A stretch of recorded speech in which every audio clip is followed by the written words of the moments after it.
नमस्कार दोस्तों, BK study point में आपका स्वागत है।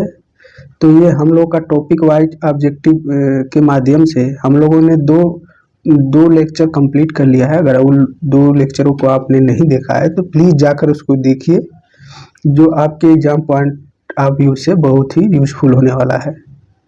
तो हमारा प्रत्यावर्ती धारा और बहुफेज कला प्रणाली के अंतर्गत ये तीसरा और लास्ट वीडियो होगा, तो प्लीज़ इसको देखिए ध्यानपूर्वक। तो आइए शुरू करते हैं पहले क्वेश्चन से। पहला क्वेश्चन दिया है, 3 फेज डेल्टा कनेक्टेड लोड द्वारा ली गई लाइन धारा 10 एम्पीयर है, प्रत्येक फेज में धारा क्या होगी। तो हम लोग जानते हैं कि डेल्टा के संबंध में जो लाइन धारा है √3 क्या होती है, फेज धारा के बराबर होती है, और जो लाइन वोल्टेज है फेज वोल्टेज के बराबर होती है। तो इसमें से कौन सा आंसर हो जाएगा आपका, तो ये क्या 10 एम्पीयर लाइन धारा है, तो हमें फेज धारा पता करना है। तो 10 बटे के क्या हो जाएगा, √3 एम्पीयर। यानी आंसर हमारा कौन सा हो जाएगा, सी वाला आंसर सही हो जाएगा। आगे बढ़ते हैं। आगे दिया हुआ है 50 किलो हर्ट्ज आवृत्ति का अवधि काल यानी टाइम पीरियड कितना होगा। तो हम लोग जानते हैं कि टी बराबर होता है 1/f। एफ क्या है, फ्रिक्वेंसी यानी आवृत्ति है। तो ये दिया हुआ है आपका 1 बटे के 50 किलोवाट। ठीक है, तो ऊपर चला जाएगा किलोवाट यानी 10 के घाते 3 हो जाएगा। तो ऊपर चला जाएगा तो 10 के घाते -3 हो जाएगा। ये 50 को इसमें से भाग देंगे तो 0.0 करेंगे तो ये क्या हो जाएगा 100। 50 दूना के 100 यानी 2, यानी कि 0.02 मिली सेकेंड, ये मिली में हो जाएगा। यानी डी वाला आंसर हमारा सही हो जाएगा। आगे है 43वां क्वेश्चन है, निम्नलिखित में से आवृत्ति का मात्रक है। तो हम लोग जानते हैं कि आवृत्ति का मात्रक क्या क्या होता है, एक हर्ट्ज भी होता है, साइकिल प्रति सेकेंड भी होता है, और प्रति सेकेंड या सेकेंड इनवर्स भी होता है, यानी डी ऑप्शन हो जाएगा, यानी उपयुक्त सभी। हाँ, अगला है, एक स्टार संयोजित भार की फेज धारा 300 एम्पीयर है, तो लाइन धारा। तो हम जानते हैं कि स्टार जब संयोजित लाइन धारा और फेज धारा क्या होती है, बराबर होती है, और जो लाइन वोल्टेज है √3 फेज वोल्टेज के बराबर होती है। तो यानी कि जो लाइन धारा होगी वही फेज धारा होगी, तो यानी 300 एम्पीयर, डी वाला आंसर सही हो जाएगा। आगे है, एक आदर्श धारा स्रोत होना चाहिए। देखिए, एक जो प्रैक्टिकली आदर्श स्रोत होता है, ये मान लीजिए धारा स्रोत है, तो इसे क्या है, पैरेलल में इंटरनल रेजिस्टेंस लगा होता है, और ये लोड से जुड़ा होता है, ये पूरा लोड है। तो हम चाहते हैं कि पूरा करंट इसमें फ्लो हो, तो इसे क्या करेंगे, ये इसको मिनिमम रखना पड़ेगा, ये इसका क्या रखना पड़ेगा, मैक्सिमम रखना पड़ेगा। जब मैक्सिमम रखेंगे तो पूरी की पूरी धारा इधर से चली जाएगी। क्यों कि जो धारा होती है वो मिनिमम जो रेजिस्टेंस का पाथ कवर करती है। तो अगर ये आदर्श है, आइडियल माना गया है, तो ये अनंत होगा, अगर प्रैक्टिकली होता है तो मैक्सिमम होता है। ठीक है, तो आइडियल की बात हुआ है, तो आइडियल में क्या होना चाहिए, ये अनंत होना चाहिए, यानी कि आंतरिक प्रतिरोध का मान अनंत आंतरिक प्रतिरोध, यानी डी वाला ऑप्शन सही हो जाएगा। वही अगर वो वोल्टेज सोर्स की बात होती, अगर वो वोल्टेज सोर्स है, ठीक है, अगर वोल्टेज सोर्स की बात होती तो इसके सीरीज में रेजिस्टेंस लगा होते हैं, तो हम चाहते हैं पूरा वोल्टेज अप्लाई हो, तो इसका मान क्या रखना पड़ेगा, मिनिमम रखना पड़ेगा, आंतरिक प्रतिरोध का मान मिनिमम रखना पड़ेगा। हम चाह रहे हैं पूरा वोल्टेज यहाँ से अप्लाई इस लोड पर हो जाए, तो ये क्या करेंगे, इसको शॉर्ट कर देंगे, यानी इसको एकदम 0 कर देंगे। तो यानी आइडियल के कंडीशन में 0, और प्रैक्टिकली अगर होगा तो मिनिमम, ये चीज़ ध्यान रखना आपको। वोल्टेज सोर्स की बात हो रही है। आगे बढ़ते हैं। 46 नंबर दिया हुआ कि किनके द्वारा इम्पीडेंस ट्रायंगल बनता है। देखिए, तो इम्पीडेंस ट्रायंगल कैसे बनता है, ये इसको बोलते हैं रियल एक्सिस आर होता है, इसको रिएक्टिव पावर होता है, जिसमें इसको हम लोग किससे दर्शाते हैं, आपका ये वाला जो होता है, ये एक रियल पावर आर होता है, ये जेड होता है, इसके बाद ये एक्स होता है, रिएक्टिव पावर। तो ये तो रिलेक्टेंस को दर्शाता है, आर रेजिस्टेंस को, और जेड इम्पीडेंस, इसी को बोलते हैं इम्पीडेंस ट्रायंगल।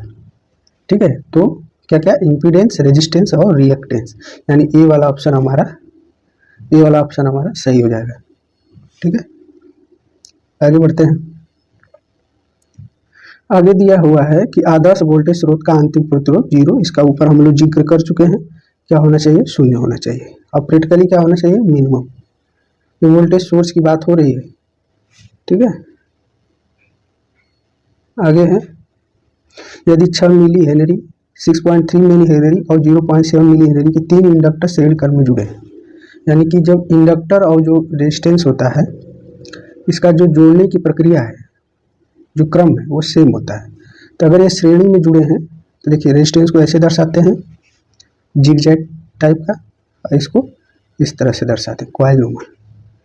तो इस तरह से जुड़े हुए हैं। कोई 6 मिली एम्पियर है, अरे मिली हेनरी है, उसी प्रकार है 6, तो इसको जोड़ देंगे, देखिए 6 6 12 और ये 0.3 है, 0.3 तो 1 हो जाएगा, यानी 13, यानी 13 मिली हेनरी, यानी सी वाला ऑप्शन सही हो जाएगा। एक विद्युत प्रेस में 230 वोल्ट 500 वाट लिखा है तो 230 वोल्ट प्रदर्शित करता है। देखिए जो भी वोल्टेज हम लोग प्रदर्शित करते हैं वो एक आरएमएस वैल्यू होता है, रूट मीन स्क्वायर। वो एक मैक्सिमम वैल्यू नहीं होता है, न तो एवरेज वैल्यू होता है। वो क्या होता है? एक आरएमएस वैल्यू होता है, यानी रूट मीन स्क्वायर।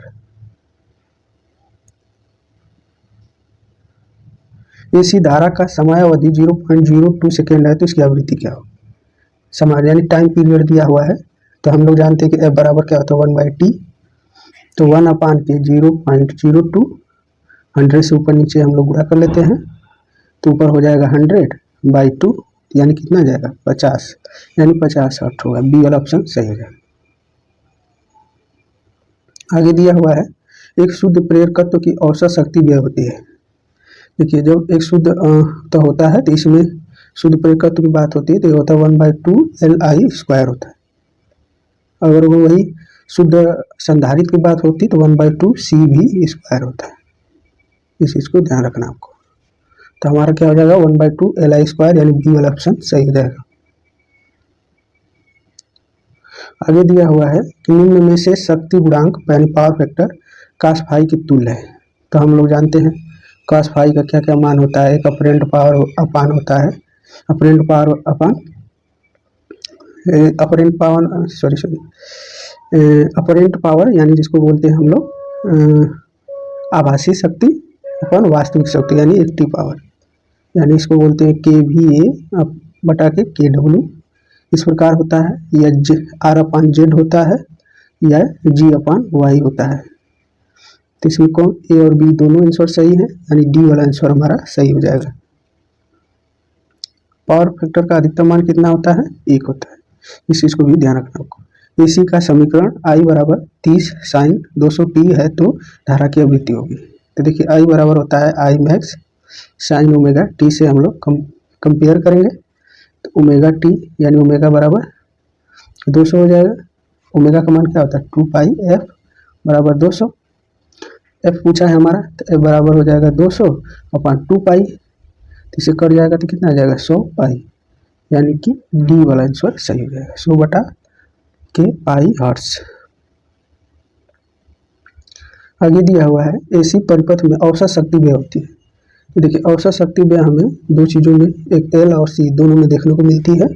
आर में औसत शक्ति व्यय हमें देखने को नहीं मिलती। इसका पावर फैक्टर भी 0 होता है, इसका भी पावर फैक्टर 0 होता है, ठीक है।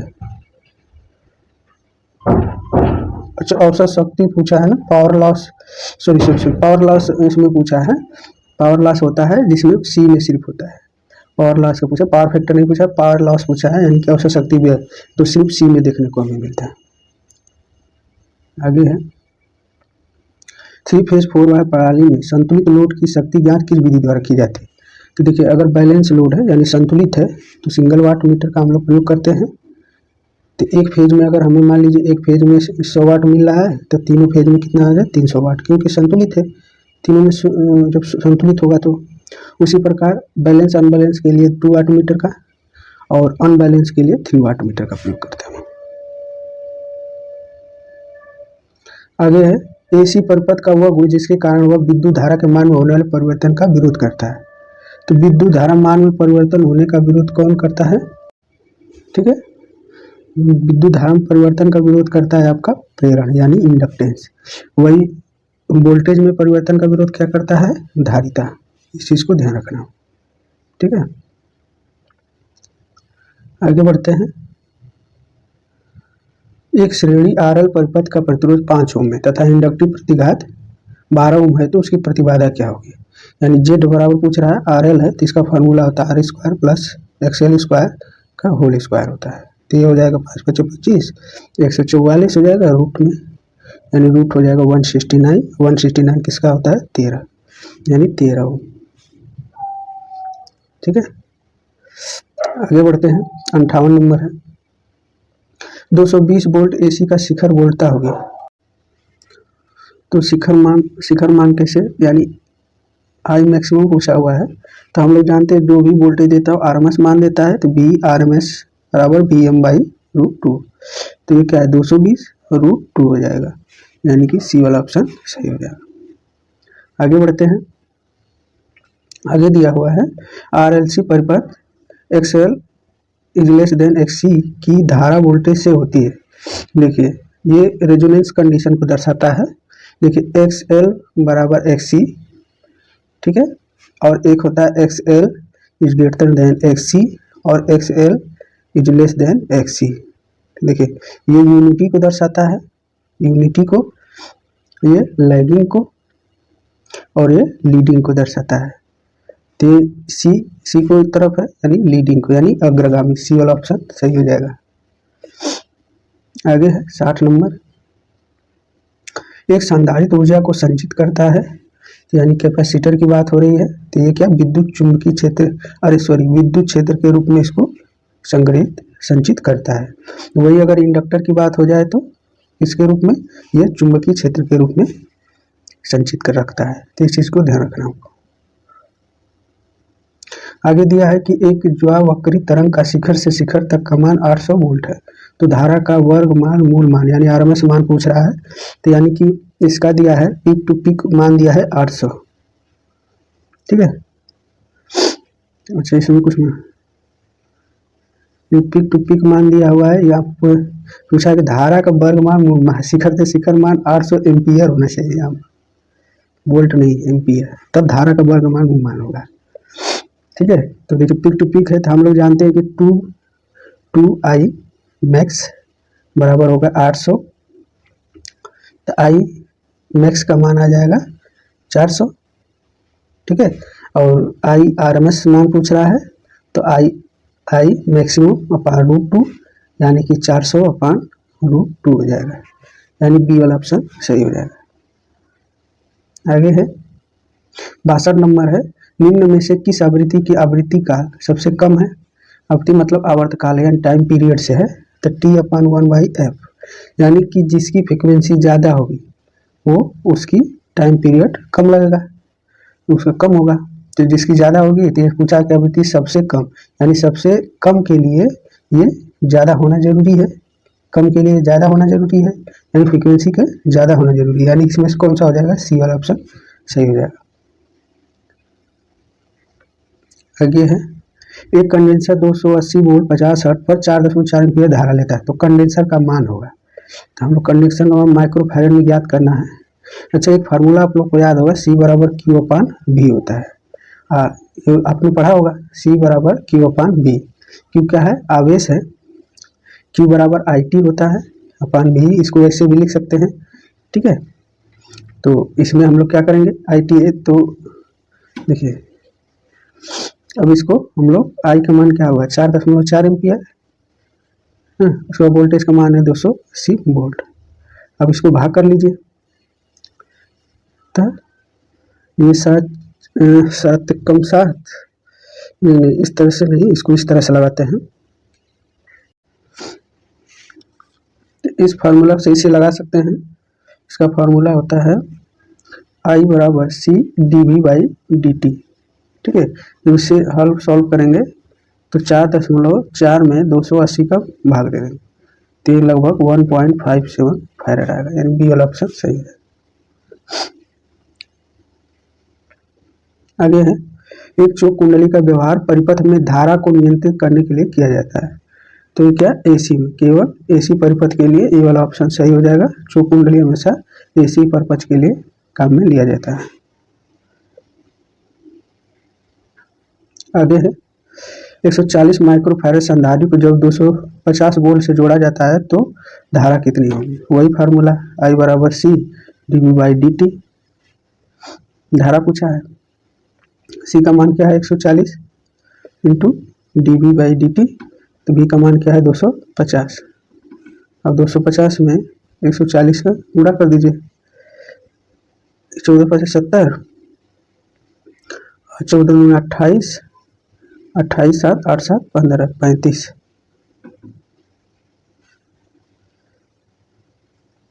एक मिनट रुक जाइए।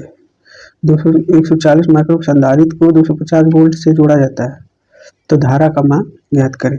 एक मिनट, ये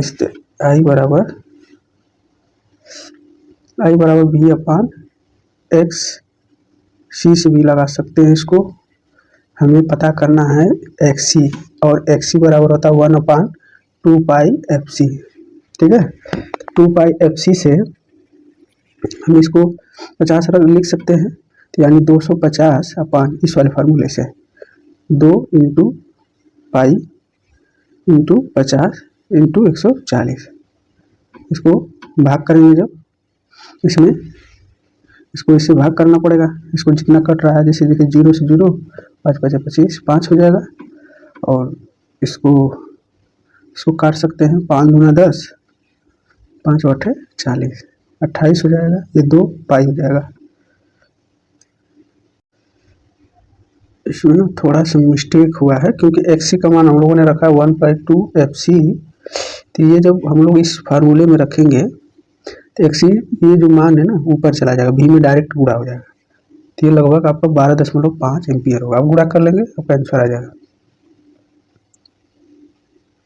आगे है, यदि दो चालक एक ही दिशा में धारा ले जा रहे हैं तो एम्पियर का नियम आपने पढ़ा होगा। उसमें होता है कि अगर किसी भी कंडक्टर में दोनों धाराएं समान है तो इसमें क्या होता है, एक आकर्षण उत्पन्न होता है दोनों के अंदर। अगर विपरीत है तो इसमें प्रतिकर्षण होता है। ठीक है, तो इस चीज को ध्यान रखें। तो इसमें दोनों में एक धारा जब दिशा समान है क्या होगा, आकर्षण होगा, यानी कि बी वाला आंसर सही हो जाएगा।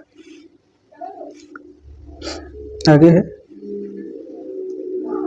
एक उपभोक्ता के लिए समांतर निम्न में से सबसे ज्यादा किफायती शक्ति गुणन यानी पावर फैक्टर होगा तो 0.95 लैगिंग के लिए, यानी बी वाला ऑप्शन सही हो जाएगा। आगे दिया है कि धारा का औसत मान उसके आरएमएस मान से सदैव होता है। तो आरएमएस मान धारा का औसत मान उसके आरएमएस मान से सदैव क्या होता है, कम होता है। ठीक है, हमेशा कम होता है। आगे है कि एसी परिपथ में संधारित्र द्वारा दी जाने वाली विरोध को, अच्छा संधारित्र में, एसी में जो संधारित्र का विरोध करता है क्या कहता है, संधारित्र प्रतिघात। वही अगर प्रेरकत्व यानी इंडक्टर का विरोध करता है उसको हम क्या बोलते हैं, उसको बोलते हैं हम लोग इंडक्टिव रिएक्टेंस बोलते हैं। दोनों चीजें हैं, बहुत ही महत्वपूर्ण है। ये आज का लास्ट क्वेश्चन होगा, ट्रेंगुलर वेव फॉर्म का पीक फैक्टर क्या है। ट्रेंगुलर वेव फॉर्म का पीक फैक्टर आपको बताना है। इसमें से ऑप्शन 1.73 2 1.11 या 1.41। तो आप जानते हैं पीक फैक्टर अगर आपको दो चीज़ें पता है, एक आरएमएस वैल्यू और एक एवरेज वैल्यू, तो आप बिल्कुल ही पीक फैक्टर और एक पीक वैल्यू, तो आप इसको पीक फैक्टर का मान निकाल सकते हैं। ठीक है, इसमें हमें आंसर बताना है कौन सा हो जाएगा। तो आपका आंसर क्या हो जाएगा 1.732, यानी कि √3 इसका वैल्यू होता है, √3 कह लीजिए या 1.732 इसी का मान होता है। तो ये वीडियो आपको कैसा लगा कमेंट बॉक्स में जरूर लिखें और ज़्यादा से ज़्यादा अपने मित्रों में शेयर करें और सब्सक्राइब करें। आज के लिए बस इतना ही। जय हिंद, जय भारत।